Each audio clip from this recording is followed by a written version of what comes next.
दिल्ली के जहांगीरपुरी इलाके में शनिवार को हनुमान जयंती के मौके पर हुई हिंसा मामले में पुलिस अब तक 21 आरोपियों को गिरफ्तार कर चुकी है। इनके अलावा 2 नाबालिग आरोपियों को भी पुलिस ने पकड़ा है। कल 14 आरोपियों को कोर्ट में पेश किया गया। अदालत में मुख्य आरोपी अंसार और असलम को 1 दिन की पुलिस कस्टडी में भेज दिया, जो आज खत्म हो रही है। यानी आज फिर दोनों कोर्ट में पेश किए जाएंगे। वहीं 12 आरोपियों को कल अदालत ने न्यायिक हिरासत में भेज दिया। दिल्ली पुलिस ने कोर्ट को बताया है कि अंसार और असलम को 15 अप्रैल को पता लगा था कि यात्रा निकलने वाली है, जिसके बाद इन दोनों ने ही हिंसा की साजिश रची।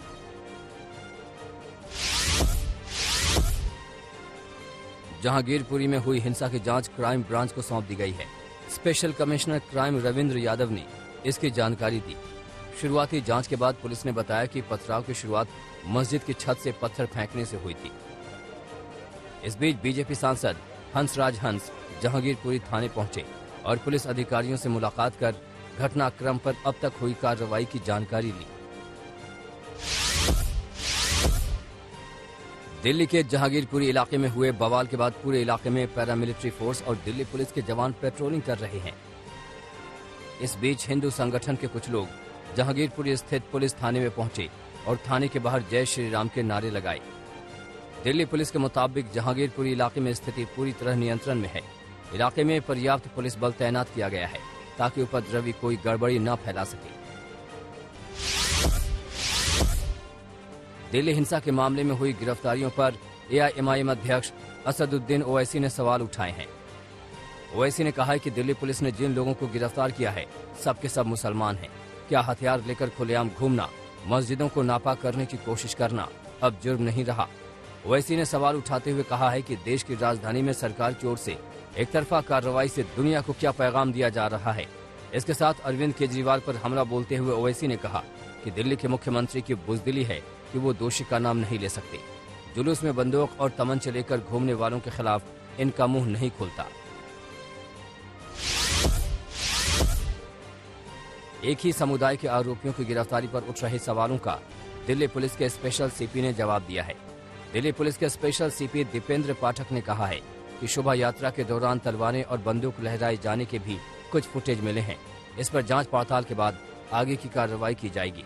उन्होंने कहा कि इस संबंध में हमें कुछ सीसीटीवी फुटेज और वीडियोज मिले हैं। दीपेंद्र पाठक ने कहा है कि अभी जांच प्रारंभिक चरण में है, इसके बाद और कार्रवाई की जाएगी।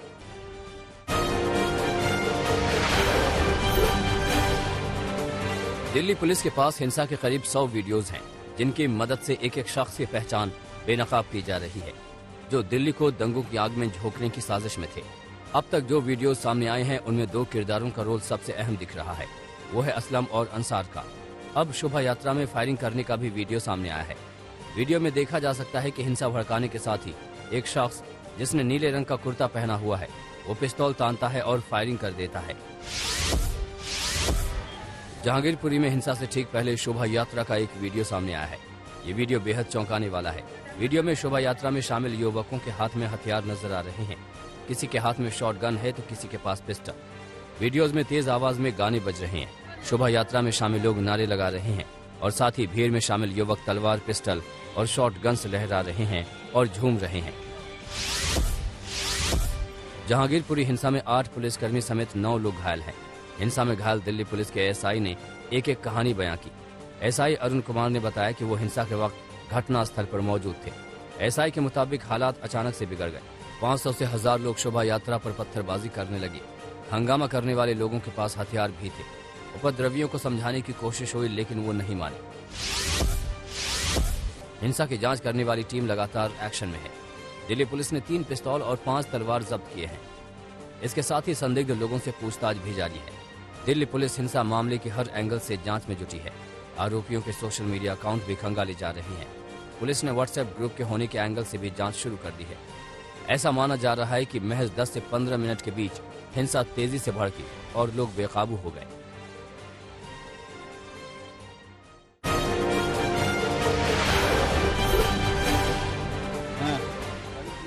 हनुमान जयंती के मौके पर कर्नाटक के हुबली में हुई हिंसा के बाद इलाके में तनाव है। स्थिति को देखते हुए शहर में धारा 144 लगाई गई है। दरअसल सोशल मीडिया पर एक तस्वीर को लेकर शहर में हिंसा भड़की थी। जिसके बाद सैकड़ों लोगों की भीड़ ने ओल्ड हुबली पुलिस थाने पर हमला कर दिया था।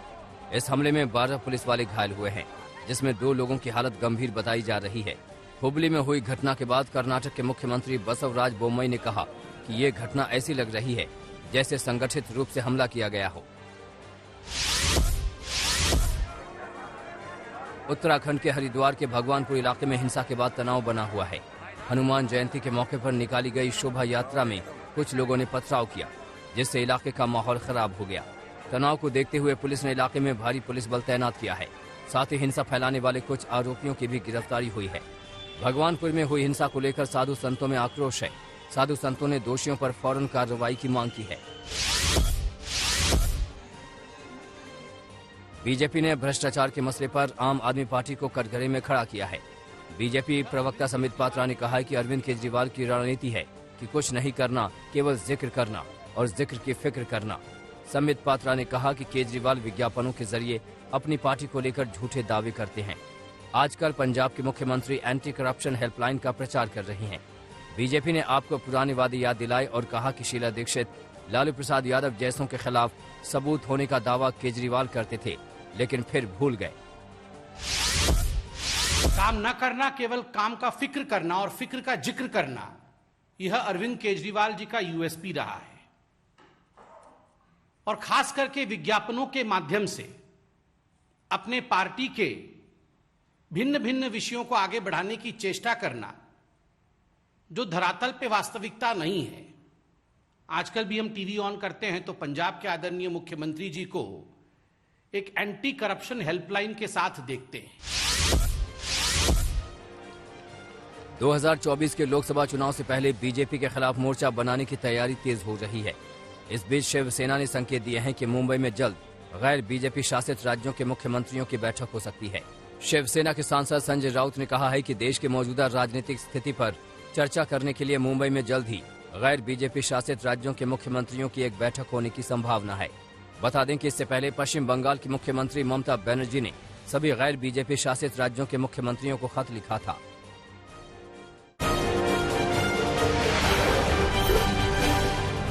रूस यूक्रेन में भीषण जंग जारी है। अब कई इलाकों में हालात बेकाबू हो गए हैं। रूसी सेना रिहायशी इलाकों में दनादन बमबारी कर रही है। खार्किव में पिछले 24 घंटे में हालात बेहद ही खराब हुए हैं। खार्किव में रूस ने एक अपार्टमेंट और अस्पताल को निशाना बनाया। रूसी बमबारी में यहां 5 लोगों की मौत हो गई, जबकि 13 लोग घायल हो गए। खार्किव के स्कूलों में भी रूसी हमले की तबाही देखी गई। स्कूलों में चारों ओर सामान बिखरे हुए दिखाई दिए। कीव के करीब भी रूस ने हमला तेज कर दिया है। मिसाइल अटैक से कई बिल्डिंग तबाह हो गई। मलबे में लोगों की तलाश जारी है। रूस ने कीव के करीब युद्धपोत कारखाने को भी तबाह करने का दावा किया है। उधर ओरहोव शहर में भी रूस ने हमले तेज कर दिए हैं। लगातार मिसाइलें दागी जा रही हैं। मारियोपोल में कब्जे की लड़ाई और तेज हो गई है। रूस के सरेंडर प्रस्ताव को यूक्रेनी सेना ने ठुकरा दिया है।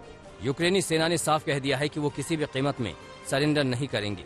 मारियोपोल में रूस ने शहरी इलाकों में पूरी तरह से कब्जे का दावा किया है। शहरों में कई जगहों पर रूसी टैंक दौड़ते भी दिखाई दिए। डोनेट्स्क और डोनबास में भी लड़ाई तेज है। रूसी आर्मी ने डोनेट्स्क इलाके में 24 घंटे में 13 इमारतों को टारगेट किया, जिसमें 2 नागरिकों के मारे जाने की खबर है। उधर डोनबास इलाके में यूक्रेन ने 24 घंटे के अंदर 10 रूसी टैंकों को तबाह करने का दावा किया है। इसके अलावा यूक्रेनी फोर्स ने रूस के 5 हवाई हमलों को नाकाम किया और 3 हेलीकॉप्टर, 1 विमान और एक 1 UAV को मार गिराया है।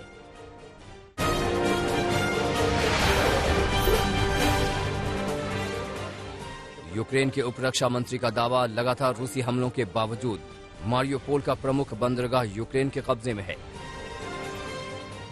साथ ही कहा कि अजोव बंदरगाह के प्रमुख सागर के रक्षकों ने शहर को घेरने वाली रूसी सेना को वहां से हटा दिया है। और वहीं यूक्रेन ने रूसी सैनिकों के सरेंडर के ऑफर को ठुकरा दिया है। रूसी राष्ट्रपति व्लादिमीर पुतिन ने कहा कि रूसी ऊर्जा निर्यात को अफ्रीका और लैटिन अमेरिका में भी फिर से भेजा जाना चाहिए। साथ ही कहा कि पश्चिम और पूर्वी साइबेरिया में नए तेल और गैस पाइपलाइनों के निर्माण पर विचार किया जाना चाहिए।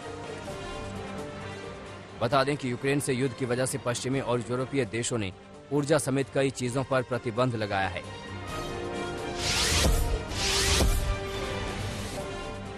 फिनलैंड के रक्षा मंत्री अति कैकोनेन ने कहा है कि वर्तमान समय में रूस के साथ उसकी सीमा पर सैन्य स्थिति बनी हुई है, लेकिन रूसी सीमा पर संभावित बदलावों के लिए हमें तैयार रहना चाहिए। फिनलैंड ने अगले 4 सालों में रक्षा बजट बढ़ाने का भी ऐलान किया है। यरूशलेम के अल अक्सा मस्जिद के कंपाउंड में इजरायली पुलिस पहुंची है। इजरायली पुलिस ने वहां 9 लोगों को गिरफ्तार किया है। बता दें कि यरूशलेम में फिलिस्तीनियों के साथ झड़प के बाद से ही तनाव जारी है। पुलिस ने यहां मस्जिद के बाहर भारी संख्या में मौजूद फिलिस्तीनियों को हटने के लिए कहा है।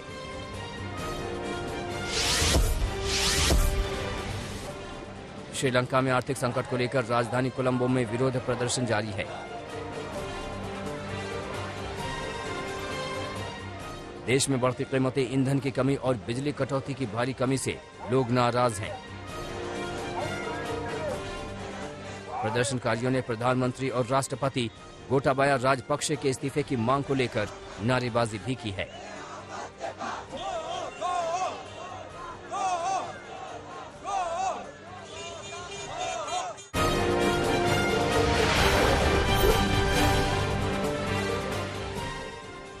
अमेरिका में 24 घंटे में 2 जगहों पर गोलीबारी की घटना हुई है।